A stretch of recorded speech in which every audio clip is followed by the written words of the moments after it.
به نام خدا یکی از مواردی که سوال شده بود بحث جستجو هستش به صورت پیشرفته‌تر اگه بخوایم حالا یک رابطه‌ای رو جستجو کنیم. به طور مثال ما در رابطه با افراد روی مخاطبین یک تب برندز داریم که میخوایم روی این برندها جستجوی رو انجام بدیم. میایم روی قرب جستجو و افزودن فیلتر سفارشی. حالا اینجا کافیه که برند رو انتخاب کنیم به عنوان فیلد جستجو. حالا ما دنبال کسایی هستیم که توی برندشون به طور مثال مثلا فرض میکنیم که KWC هستش.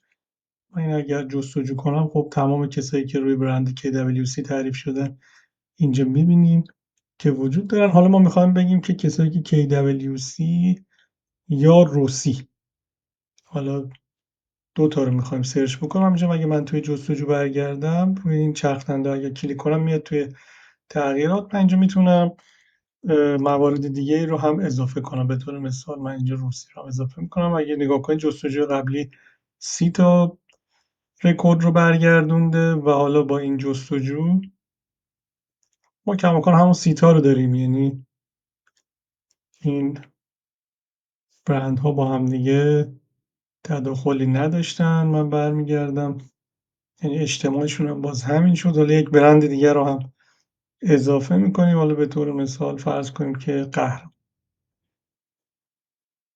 2 تا اضافه شد دیگه